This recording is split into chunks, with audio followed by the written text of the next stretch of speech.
പങ്കജവല്ലി.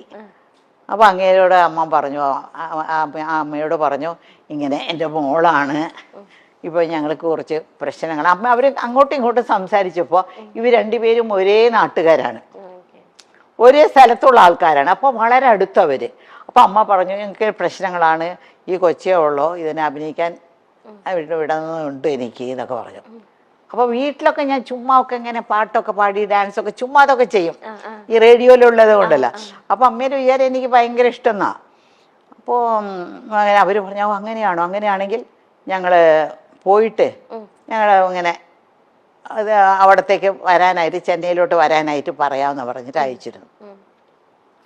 അപ്പോൾ അവർ നാടകമെല്ലാം കഴിഞ്ഞിട്ട് പോയി. അവിടെ പോയിട്ട് ഒരാഴ്ചക്കകം ഞങ്ങൾക്ക് അവിടെ നിന്ന് ടിക്കറ്റും വരാനുള്ള ഡേറ്റും ഇന്ന സ്ഥലത്ത് വരണം എന്നൊക്കെ പറഞ്ഞ് അവർ വിളിച്ച് പറഞ്ഞ് ടിക്കറ്റൊക്കെ അയച്ചിരുന്നു. അങ്ങനെയാണ് ഞങ്ങൾ മെഡ്രാസിൽ, ഞാനും എൻ്റെ അമ്മയും മാത്രമായിട്ട് മെഡ്രാസിൽ വരുന്നത്. അപ്പോൾ ഞങ്ങളുടെ വീട്ടിൽ കുറേ പിള്ളേരുണ്ടല്ലോ, അമ്മ എൻ്റെ കൂടെ നിൽക്കാനൊക്കില്ല. അപ്പോൾ എന്നെ വന്ന് SS രാജേന്ദ്രൻ്റെ പങ്കജവല്ലി ചേച്ചിയുടെ അടുത്ത്, ആ അമ്മയുടെ അടുത്ത് എന്നെ വിട്ടിട്ട് കുറേ പിള്ളേരുടെ കൂടെ ഞാനൊരു കൊച്ചായിട്ട് അവിടെ നിന്നു. അപ്പോൾ അവർ ഒരു ഡ്രാമ അവരൊരു ഡ്രാമ. അപ്പോൾ അപ്പോഴേക്കും ഈ വിജയകുമാരി എന്ന് പറഞ്ഞ ഒരു പ്രഗ്നൻ്റ് ആയിരുന്നു. അപ്പോൾ അവർക്ക് അവരുടെ റോൾ അഭിനയിക്കാനായിട്ട്, ഹീറോയിൻ തന്നെയാണ്, അവരുടെ റോൾ അഭിനയിക്കാനായിട്ട് എന്നെ എല്ലാം കെച്ച് കെട്ടി 13 വയസ്സ് എത്ര വലുതുണ്ടാവും, വെച്ച് കെട്ടിയൊക്കെ ശരിയാക്കി. പക്ഷെ പൊക്കം ഉണ്ടായിരുന്നു, കാരണം ഞാൻ രക്ഷപ്പെട്ടു, ഇത്രയും തന്നെ പൊക്കം. അപ്പോൾ അങ്ങനെ നാടകത്തിൽ അഭിനയിച്ചു. റിഹേഴ്സലൊക്കെ കഴിഞ്ഞ് അവർ വീട്ടിൽ തന്നെ റിഹേഴ്സൽ കഴിഞ്ഞ് അവർ ഒരു നാടകം, ഫസ്റ്റ് ഡ്രാമ.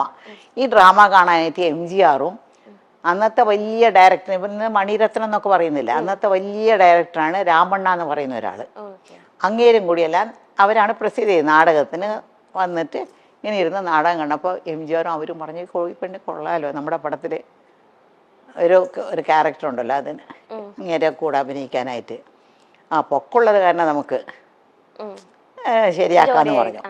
അങ്ങനെയാണ് അവർ ഞങ്ങളോടെല്ലാം സംസാരിക്കുന്നത്. പിന്നെ സംസാരിക്കുന്നതൊക്കെ അവർക്കൊരു കമ്പനി ഉണ്ട്, SS രാജേന്ദ്രന് ഒരു സിനിമ കമ്പനിയുണ്ട്.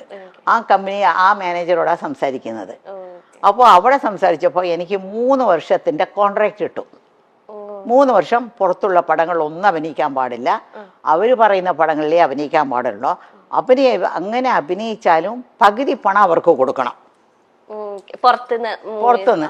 അപ്പൊ അവര് മുഖാന്തരം പോയത് കാരണം എനിക്ക് ഫസ്റ്റ് മൂവി തന്നെ 6000 റുപ്പീസ് ആ കാലത്ത് കിട്ടി. 6000 റുപ്പീസ് എന്നൊക്കെ പറഞ്ഞാൽ ഇന്നത്തെ വലിയൊരു തുകയാണ്. ഞാൻ തനിച്ചാ പോയെങ്കിൽ 600 രൂപ പോലും കിട്ടില്ലായിരുന്നു. അവര് വഴി പോയി ഒരു വലിയൊരു സെറ്റപ്പിന്റെ വഴി പോയത് കാരണം എനിക്ക് 6000 റുപ്പീസ് കിട്ടി. പിന്നെ ആ 3000 രൂപ ഉണ്ടല്ലോ എനിക്ക് കിട്ടേണ്ട, അവർ 3000 രൂപ എടുത്തു, എനിക്ക് 3000 രൂപ. ഞങ്ങൾക്ക് അമ്മയുടെ, എനിക്കൊന്നും അറിയില്ല, ഇതൊക്കെ അമ്മയാണ് കഴുത്തിടുന്നത്. കഴിച്ചാൽ ഞാൻ മേജറല്ലല്ലോ, കഴുത്തിടുന്നു മേടിക്കുന്നു ഒക്കെ അമ്മയാണ്. അപ്പം ഞാൻ അമ്മയോട് ചോദിച്ചേ, എനിക്കൊരു ആഗ്രഹമുണ്ട്, എനിക്ക് എന്തെങ്കിലും തരണം, ഇത് ഇന്ന് എന്തെങ്കിലും തരണം എന്ന് പറഞ്ഞു. അമ്മ പറഞ്ഞു ശരിയെന്ന് പറഞ്ഞു. ഒരു 50 രൂപ എടുത്തു കൊടുത്തു, എനിക്ക് തന്നു. ഞാൻ ഉടനെ കടയ്ക്ക് പോയിട്ട് ഒരു ഗ്രേപ്പ് വാട്ടർ മേടിച്ചു. ഗ്രേപ്പ് വാട്ടർ എന്നറിയാമോ, ഈ പിള്ളേർക്കൊക്കെ വയറ്റുവേദനയൊക്കെ വന്നാൽ ഒരു മധുരമുള്ള സാധനം കുറച്ചായിട്ട് ഇങ്ങനെ കൊടുക്കും. ഒരു ചെറിയ ടീസ്പൂൺ, ഒരു 1/2 ടീസ്പൂൺ കൊടുക്കും. വയറ്റുവേദന വന്ന് പിള്ളേർ കരയുമ്പോഴേ, കൊച്ചു പിള്ളേര്. അപ്പോൾ ഞങ്ങളെ വീട്ടിൽ എപ്പോഴും ഗ്രേപ്പ് വാട്ടർ ഉണ്ടാവും, പക്ഷെ ഞങ്ങൾക്കെല്ലാം തരത്തില്ല, ഏറ്റവും അവസാനത്തെ കൊച്ചിനെ കിട്ടത്തുള്ളത്. അപ്പോൾ ഞാൻ ആ സ്പൂൺ എടുത്ത് നക്കി നോക്കുമ്പോൾ എന്തൊരു മധുരമാണെന്നൊക്കെ തോന്നുന്നു എനിക്ക്. ആദ്യമായിട്ട് എൻ്റെ കാശിൽ ഞാൻ മേടിച്ച ഒരു ഗ്രേപ്പ് വാട്ടർ ബോട്ടിലായിരുന്നു. എന്നിട്ട് ഇത്രയും വലിയൊരു ബോട്ടിൽ 50 രൂപയ്ക്ക് കിട്ടി. അത് എടുത്ത് ഇങ്ങ് കുടിച്ചു. ആരും പിള്ളേരൊക്കെ കണ്ടാൽ കിട്ടില്ലല്ലോ, ഒരു വാതിലിൻ്റെ പുറകെ പോയി നിന്ന് കുടിക്കുന്നത്. പകുതി കഴിച്ചപ്പോൾ അതിലൊരു ലഹരിയുണ്ട് ആ ഗ്രേപ്പ് വാട്ടറിൽ. പകുതി കഴിച്ചപ്പോൾ തന്നെ എനിക്ക് ഒരു മാരിയായി, മത്ത് പിടിച്ച് തലയൊക്കെ ഒരു മാരിയായി. ഞാൻ പറഞ്ഞു അയ്യോ മതി എന്ന് വിചാരിച്ചിട്ട് പുറത്ത് വന്നിട്ട് ബാക്കിയുള്ളതെല്ലാം അവർക്കെല്ലാം കൊടുത്തു. അതാണ് എൻ്റെ ആദ്യത്തെ ശമ്പളത്തിൽ ഞാൻ ആദ്യം മേടിച്ച ഒരു സാധനം. എനിക്കൊന്നും ഇത് അമ്മ എവിടെയും പറയുന്നത് ഞാൻ കേട്ടിട്ടേ.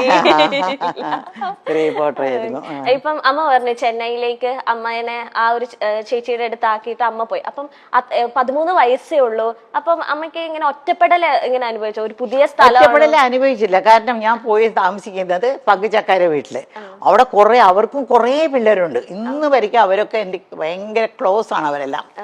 അവർ 4 ആൺമക്കളും ഒരു പെണ്ണും. പിന്നെ അവരുടെ ഫാമിലിയിൽ ഒരു ചാക്ക് അരി എന്ന് പറഞ്ഞാൽ അന്നൊക്കെ 100 കിലോ ആണ്. ആ ഒരു ചാക്ക് അരിയാണ് അവർ വീട്ടിൽ ദിവസം ഉണ്ടാക്കുന്നത്. അത്രയും പേര് അവരുടെ വീട്ടിലൊന്ന് ഊണ് കഴിക്കും. ആര് വന്നാലും പോയാലും അവർ വീട്ടിലും ഉണ്ടാവും. MGR പറഞ്ഞ് കേട്ടിട്ടില്ലേ, MGR വീട്ടിൽ ആര് പോയാലും ഊണ് കഴിച്ചിട്ടേ വിടുള്ളൂ. അതുപോലെ SS രാജേന്ദ്രന്റെ വീട്ടിൽ ആര് പോയാലും അവർ ഊണ് കഴിച്ചിട്ടേ പോകാവൂ. ഒരു ചാക്കരി. അപ്പൊ എത്ര പേരുണ്ടാവണം. അത് കാരണം ഒറ്റപ്പെടലേ ഇല്ല എനിക്ക്. കളിച്ചും ചിരിച്ചും ചിരിച്ചൊക്കെ അങ്ങനെ നടക്കും. അതിനിടയ്ക്കാണ് ഈ പാസം പടത്തിന് പോയി. അങ്ങനെ പോയപ്പോൾ പിന്നെ അപ്പോഴാണ് പാസത്തിന്റെ ഇത് ആദ്യത്തെ ദിവസം ആ നാടകത്തിലൊന്ന് ആലോചിച്ച് നോക്ക്. ആദ്യത്തെ നാടകത്തിൽ തന്നെ എനിക്ക് MGRന്റെ പടം കിട്ടി. അപ്പൊ MGR ഷൂട്ടിംഗ് ആണ്. വാഹിനി വിജയ എന്ന് പറഞ്ഞ വലിയ സ്റ്റുഡിയോ ഉണ്ട് അവിടെ ആ സ്റ്റുഡിയോയിലാണ് ഷൂട്ടിംഗ് നടക്കുന്നത്. അപ്പോൾ ഷൂട്ടിംഗ് നടക്കുമ്പോൾ ഞാൻ ആദ്യത്തെ ഷൂട്ടിംഗ് തന്നെ ഞാൻ വന്ന് വിളമ്പും, ചോറിങ്ങനെ വിളമ്പും.